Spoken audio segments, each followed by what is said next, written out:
The chieftain's bloodlust subsided a bit after hearing this interesting proposal.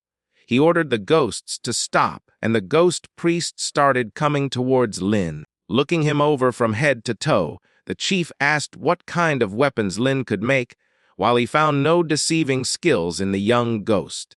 Lin had spent hours watching blacksmithing programs in his previous world, so he was confident that he could make simple tools and better weapons if he could find iron ore and a little time. The chief could communicate in human language, so it was reasonable that higher demons would be more intelligent. Lin suggested that with iron tools the tribe would not have to fear humans.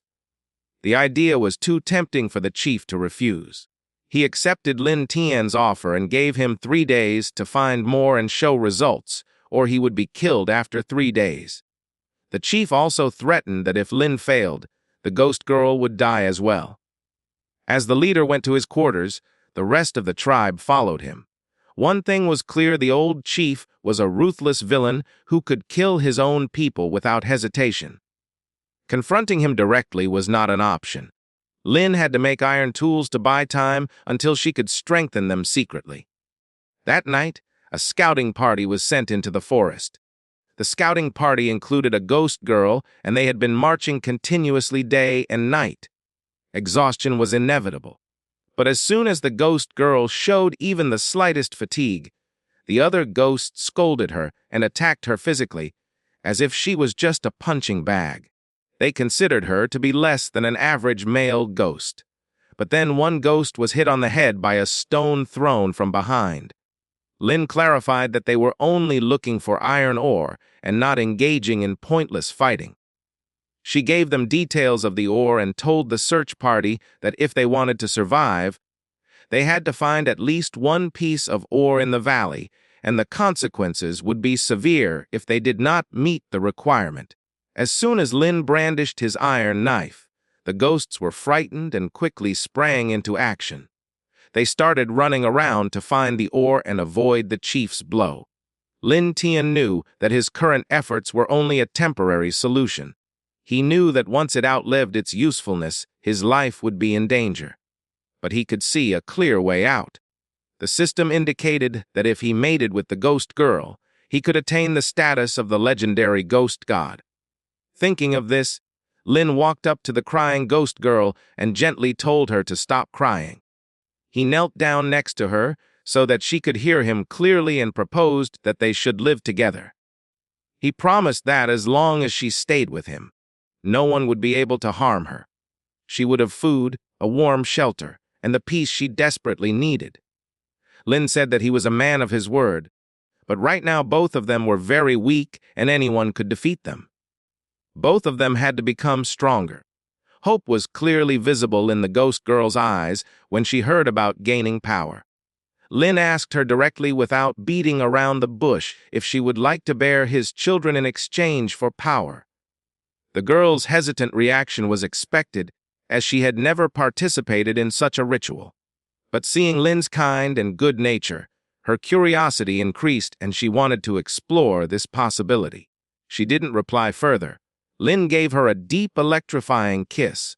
But what happened after that is something I can't explain in detail on YouTube. You'll understand by now, ha ha ha. Due to the limitations of the talent, Lin's abilities were limited to only 9 attacks, 100 GP and 10 defense points. Lin was completely drenched in sweat after his efforts. Lin had now reached the 7th level and received the title of Defiler, which increased his overall combat power to 65. Not only did his level increase, but his form also improved significantly. He now had a better chance of defeating the ghost priest chief. Lin picked up his human clothes and gently placed them on the ghost girl's body. From now on, it was Lin's responsibility to protect her. The girl was simply relieved that a fellow ghost was showing kindness to her. Their romantic evening was suddenly ruined by a frantic voice calling for help. It turned out that a troublesome ghost had accidentally provoked a dangerous demon wolf while collecting ore. Lin had his eye on the iron ore, which is exactly what they needed. But the careless ghost had caused trouble for everyone. Drawing out his blade, Lin sawed off the giant wolf while the ghost girl looked on worriedly. The ghost who had foolishly provoked a ferocious beast was now facing the consequences. Luckily, Lin was now strong and fast enough to handle serious damage and quickly plunged his blade into the wolf's neck. It was a decisive one hit that silenced the fleeing ghost. Lin rushed over to the ghost, holding the oar, and raised his voice to scare the creature into handing over the material to him. The ghost, trembling in fear, had no choice. Inspecting the ore, Lin confirmed its excellent quality. If he could find more of it, it would be much easier to create powerful weapons. The next morning, smoke from the Goblin camp could be seen rising above the forest. Lin had made an iron spear from the same ore he had collected during the night. And now he was proudly showing off his creation to the astonished goblins. The iron spear easily pierced the demonic wolf's skin and skull, something that stone or bone spears could never do.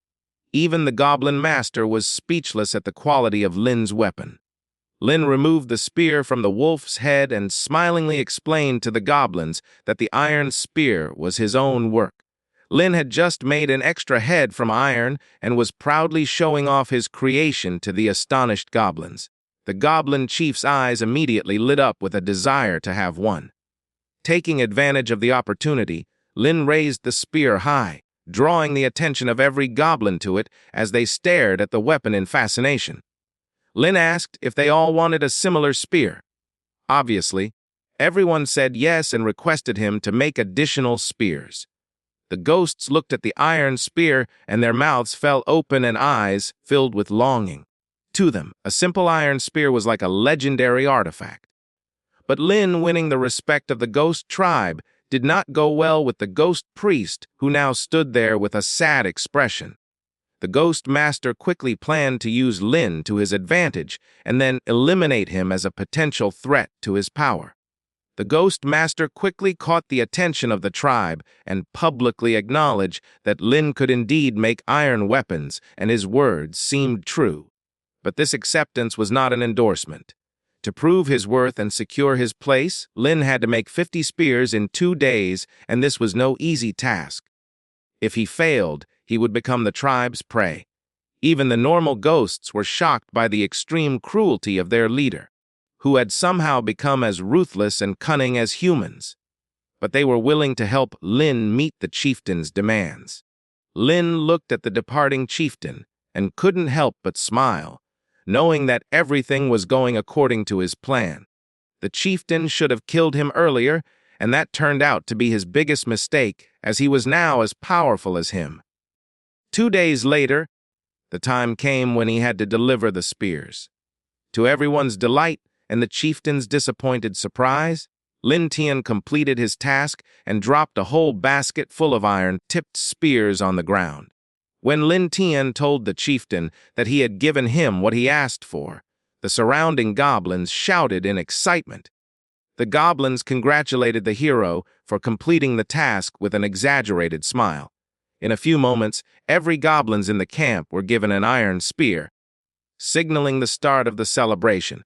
The goblins lit a bonfire, and the chieftain invited everyone to join the feast, where they could celebrate Lin Tian's joining the clan and eat meat to their heart's content.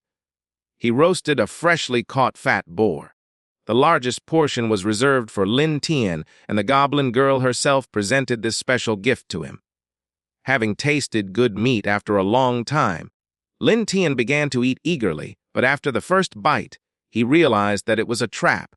The meat was laced with poison.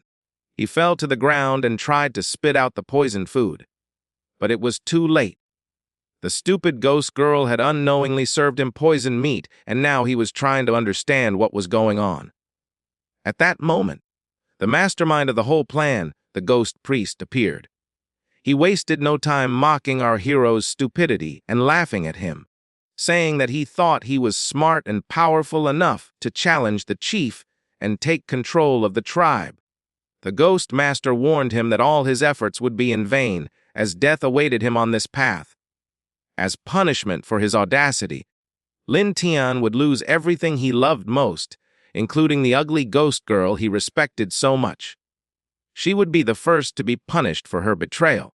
He cut her with his sharp claws, indicating what his intentions were. After disarming Lin Tian, the goblin leader would have continued his taunting, but then blood started gushing out everywhere and the goblin girl's face turned white in shock, seeing that what was happening was true. Could she really die like that? But the blood wasn't hers, and the goblin chief's severed arm was proof of that. The goblin boss didn't get a chance to finish his threads and was simply wasting his time, giving Lin Tian time to recover from the poison. Or rather, stop pretending, because this was part of his plan. Now the goblin chief was holding his badly wounded arm. He couldn't understand how everything went so wrong. Lin Tian just laughed at the idiot. The real idiot here was the goblin chief. Through the system, Lin Tian knew what the chieftain was planning and made this move to weaken his defenses. The scene was perfectly arranged. The goblin chief silently bowed his head. His body was completely still, as if considering surrender, but this impression was deceptive. He quickly used one of his priest spells, transforming his bone stick into a weapon. The unbalanced chieftain was left exposed, and Lin Tian used his strength to take advantage of this opportunity and landed a decisive blow to his neck.